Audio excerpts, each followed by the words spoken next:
You're listening to a special interview segment from the official podcast of WrestlingNewsSource.com. All right, folks, we're going to take a little break from our podcast session right now. We're going to have a very special interview. We have none other than the franchise himself, Shane Douglas. Shane Douglas, how are you today? I'm doing great, guys. I'm 6 feet above ground instead of 6 feet under, so it's a good day. That's always a good day. Thank you very much for joining us and taking time out of your day to be with us on our show today. Going to be hosting the Deathmatch Tournament coming to us live on April 2nd out in Trenton, New Jersey. You getting excited to be hosting that? I am, and I'll tell you why. I've said for the last several years, especially with the advent of the success of the UFC and MMA and shoot fighting, that it was time for wrestling to either catch up with the times or fall by the wayside. And as much as I love professional wrestling, and I think it's a tremendous entertainment genre, I do believe that it's time for it to catch up to 2011. I'm hoping, and from what I've been told and what I've seen on paper, DMT seems to be the deal that may be able to do that. So I'm very excited to get there and check it out. Absolutely. And going to be hosting that show. It's going to be televised. Have y'all heard anything about which networks thinking about picking it up, or? Well, I do know that what I was told earlier today was to not discuss any of the networks that are talking with it. Apparently, there's some ultra super secret God in the sky that takes sight over that kind of stuff, and they're not allowed to talk about it without having something brought to fruition. So I do know that they've talked to several networks, and there are a few networks that have taken the lead on interest. But it's either way, it's going to be a great taping. Put it this way: there's 500 channels out there now, and most of them have nothing on. Absolutely. So my guess is something like this, that you have a couple of pretty badass guys going in the ring and fighting each other to an ultimate finish. I think has some allure to the wider audience out there. I mean, let's face it, we guys have been cut out, Desperate Housewives and all this other garbage on television. It's time for us to see something we like to see. Absolutely. Yeah. Get something a little bloody, get out of the norm of today's wrestling. Hell yeah. Or at least out of the PG companies, you could say, get out of that. So it's going to be coming April 2nd. Out in Trenton, New Jersey. Are tickets still available for that, or is it pretty much all sold out? I know that when I spoke to him earlier today, he said there were very few tickets left in select areas around it's a very small television studio, and so they have some seats that are in obstructed view areas, and some of the areas of the building that can't see the entire building or the entire room. It's a small room, so I mean you're never more than 10 feet from the ring, so I don't say there could be a bad seat in the house. Exactly. But I think it's if anybody's still interested in going, I by all means would go to the network or to the website called the studios. Check it out, because I'm sure I know wrestling promoters, and I know that they'll get them in somehow. Absolutely. And how's your book coming along? Have you completely finished it yet? Or are you still working on it? Or I just started back working on it. I started back in the fall, and then my mother passed away, very unexpectedly, and I've been dealing with a lot of stuff with that, trying to get her affairs and stuff straightened out. I'm getting ready to sit back down again. The problem for me with writing this book is to take the fans where I want to take them, which is behind the curtain. I want the fans to experience what I experienced as a wrestler, arriving at the building, getting my gear on, preparing for my matches, getting my head in the right place, traveling down the road with all my buddies. I want to take the fans on that journey, as opposed to, hey, I wrestled in Pittsburgh tonight and I won. I think that's pretty boring. Yeah. I think that what I previously mentioned is a lot better take on wrestling and a lot more interesting read. The problem for me in doing that is whenever I do that, as I sit down to write additional chapters in this book, I invariably, I don't know if it's just the way it's working out, or if it's the way it is in reality, or if it's just the way it is in my head. Every time it comes to a point of, okay, and then this person passed away, and then that person passed away. I've lost so many friends and brothers in this business. I mean, so many I can't even count anymore. That it's a very depressing point for the writer. The book itself is, I went back I've got 13 chapters written. I went back and read it as I started rewriting again here recently, and it's a great read.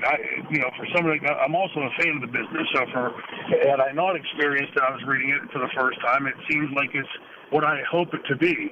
But again, in writing it, you have to invariably get to those junctures where you lose this person or lose that person. Let's face it, we're not speaking about anything that fans don't know about. There's a genocide going on in our business, and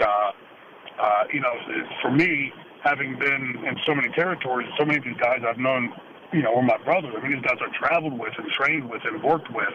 Right. So, for me, I once I get, so much of that under my belly, I got to put it down for a little bit, just let my head, stop spinning a little bit and get back to what I remember the business being. Because for me, I want the book to be a very positive, reverberation of my career, not, and then this person died and that person died. I don't want to tell someone. But I do want it to be a fun read and to let the fan experience a little bit of the wonderment of the business that I experienced as a kid, a smart-nosed kid from New Brighton, Pennsylvania, north of Pittsburgh. I never dreamed of my wildest dreams of the heights that I would have ascended in the business, and I want to take the fan on that trip as opposed to what all the deaths and the bad promoters and the crap times in wrestling, because there's enough of that. Right. But there's also a lot more great about the business. I've always said the wrestling business isn't bad. The people that run it are. And so I want to take the fans on a trip with the wrestling business, not the promoters. Well, that sounds like it's going to be a very interesting read. I'm getting excited to read it now that you say you're working on it. Speaking of death, someone pretty close to you, Oliver Humperdink, recently passed away. How did you take that? I was floored when I got the word about it, because I just seen Hump at the NWA convention last year, and he looked great. He was in his typical great spirits, and you would have known anything was wrong. I mean, he seemed like he was completely in his element, and Sir Oliver Humperdink. It was. I'm so thankful that I ran into him there now, because with this happening, Hump was a true original. I mean, when he was doing it, when he was creating that style of wrestling manager, there was no roadmap. I mean, keep in mind, there were, very few previous to that. A wrestling manager typically went to the ring, walked to the ring almost as a second, as opposed to being the guy that got on the mic and instigated the heat and started up. Sir Oliver Humperdink was a true originator. I mean, he brought to that all that he brought with him as far as a talent, as far as a fan of the business. Sir Oliver Humperdink, whenever I think back of him, when I think of great wrestling managers, he's one of the first names that pops in my head. I mean, he just, to me, I was reading about Sir Oliver Humperdink before I could watch him. That's how far back he goes. I've been wrestling for a long time. But I was reading about him in wrestling magazines before I ever had a chance to watch him on television. He preceded cable here in Pittsburgh. So, for me to finally get the chance to see him and then later work with him and on the same card as him, he was as genuinely a nice guy as ever lived. His character on TV transcended nothing of his real personality, because he was somebody that would sit down and talk to you, give you pointers as a young guy in the business, tell you what you were doing right, tell you what you were doing wrong. Had no air about him whatsoever. I look at it as opposed from the wrestling standpoint. I look at it as a human being and thinking, when guys like him die, the world's just a little bit worse off because he's such a good guy. We need more people like that instead of less. And he certainly will be missed. Tyler, you gotta have a question for him? Well, I know you guys. You got a lot of things going on. I know this this Sunday you're gonna defend your big time wrestling championship against Tommy Dreamer. Yes, it's gonna be a hardcore match. Mm-hmm. I want to get your thoughts on the match. Well, I've always I've gotten to the point where I've learned to respect Tommy Dreamer. I've known him since he's been a snot-nosed kid in the business. He reminds me a lot of me, because when he came into the business, he really was green behind the ears and knew nothing of the business. And I'm sure that's what the old-timers thought of me whenever I walked into the business. But I give him his props. He's stuck around. He's taken the beatings, and he's taken the time to learn the ups and downs of our business. And Tommy's one of the really good guys in the business. But we've had some really good battles in the ring.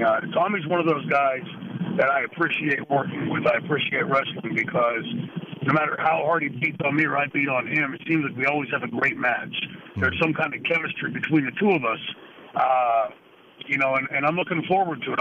I'm glad Tommy's getting older with me and not younger than I am because, if he was still the same kid that he was back in ECW, I'm not quite so sure I could hang with him. But, anytime I can get in the ring with any of the ECW alumni, it brings back a little tiny portion, at least in my head, of that special time. We going through it, it was so brief of a time looking back on it.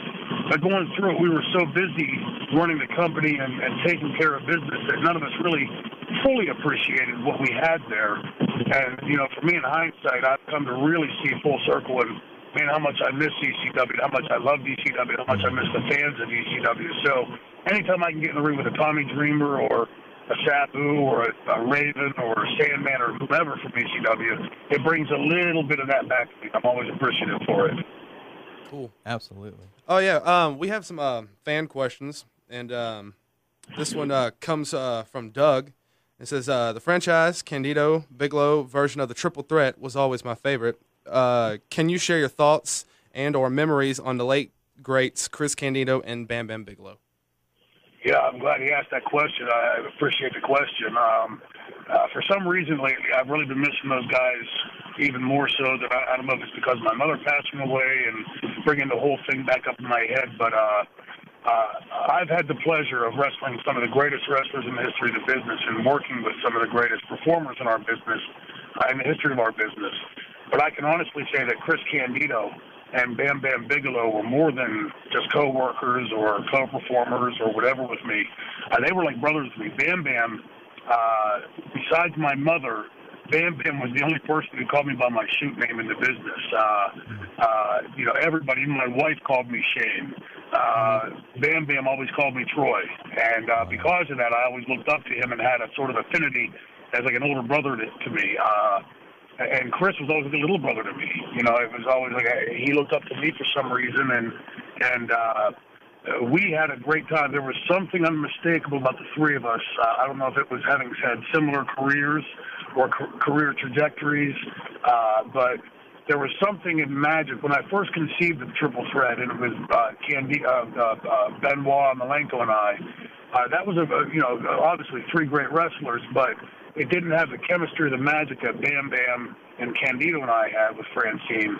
And I think part of it is because we were best friends behind the curtain, aside from being co-workers. And I'll say this, and to finish up the answer, Bam Bam was, without a doubt, the best big man in the business. And I always hate that being tacked on to him because Bam Bam, to me, was just one hell of an incredible performer.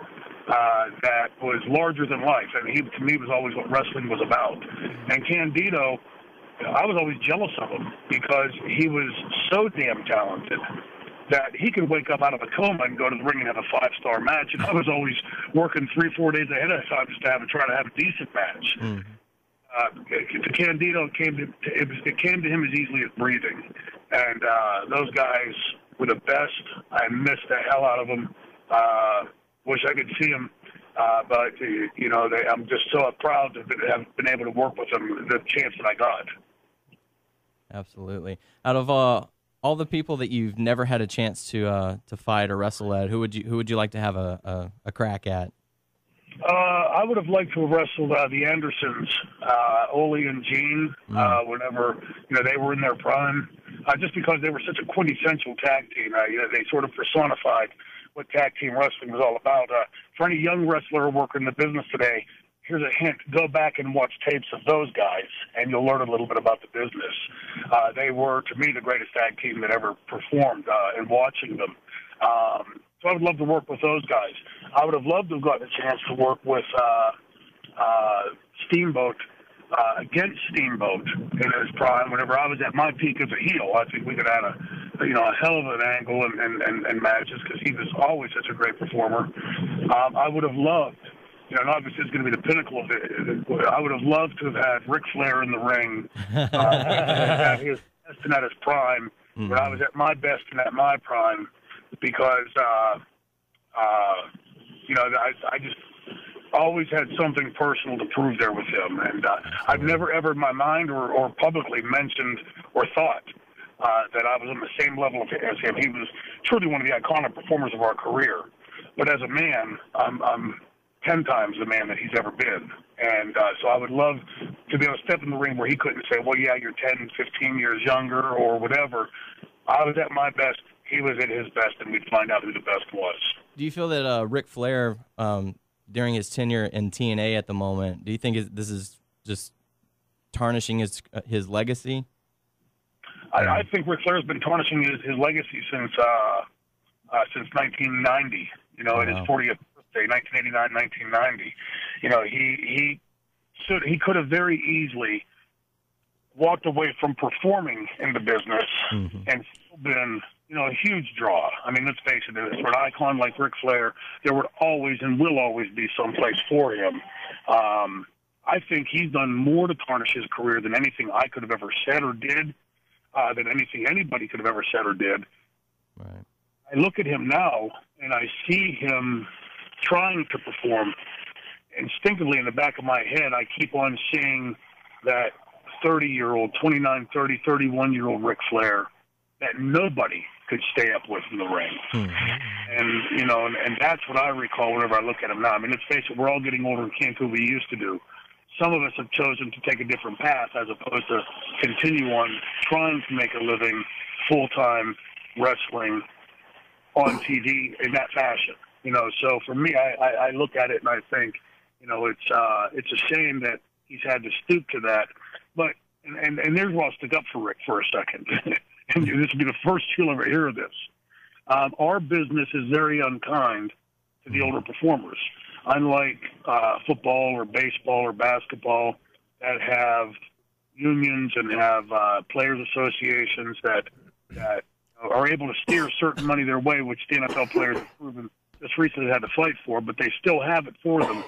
Wrestling has zero for its older performers, nothing.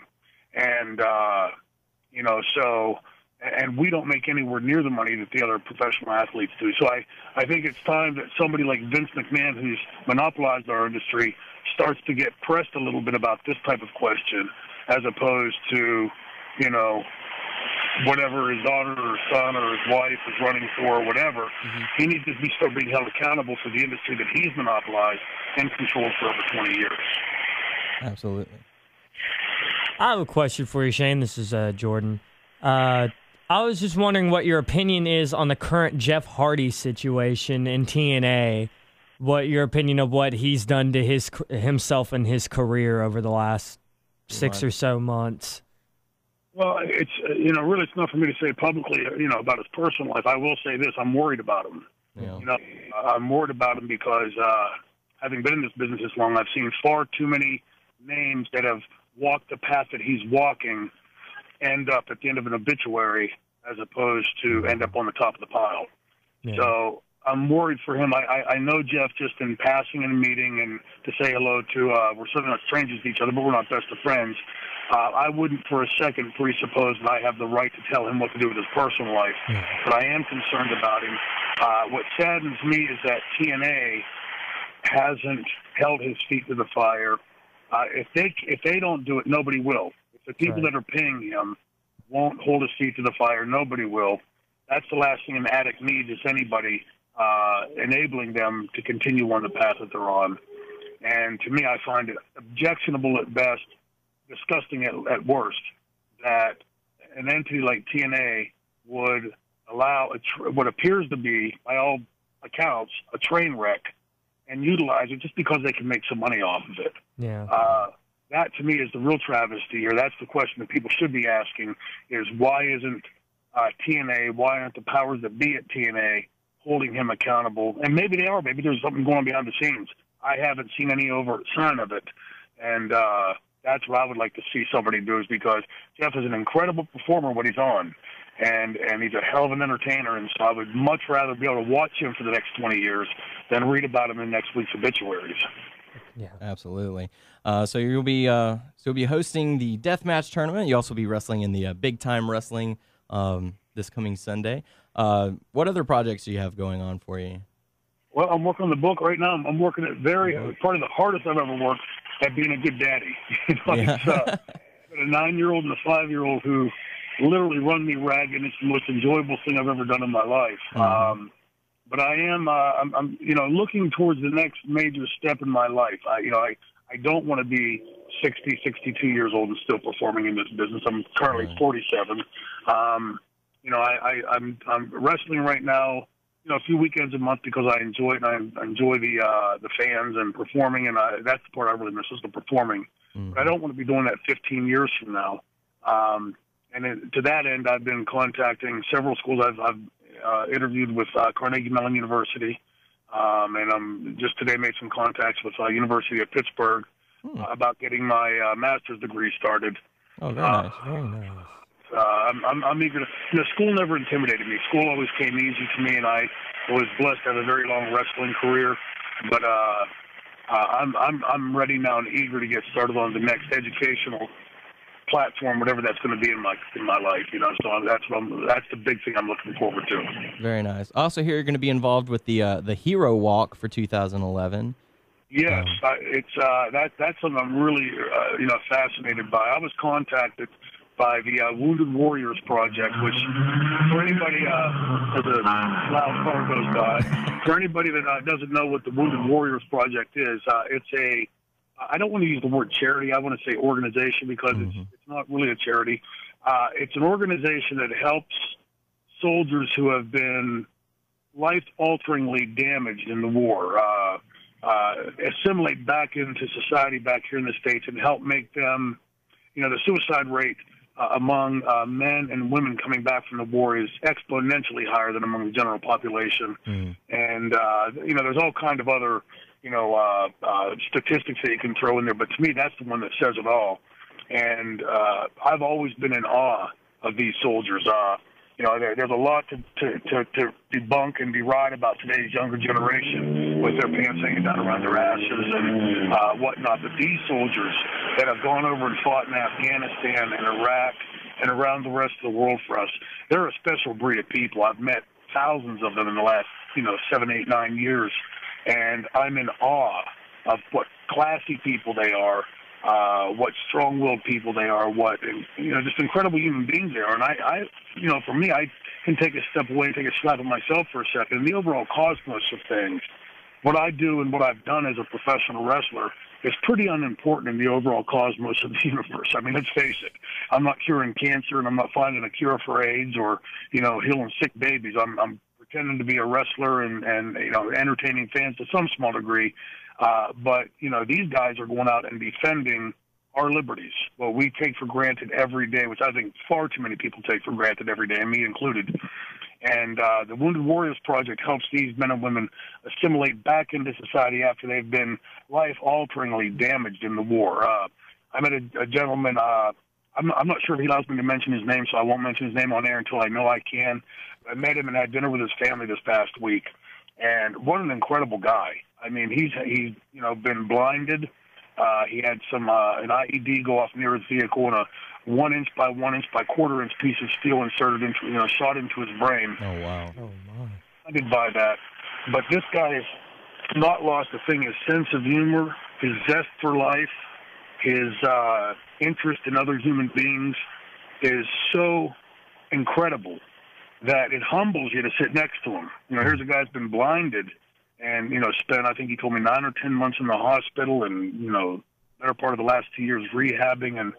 And he's sitting there and interested in talking to me, finding out about me. And I'm sitting there trying to find out about him, It's there's just an incredible group of people. And this walk, June 12th to the 25th, is going to start in Philadelphia, ECW's birthplace.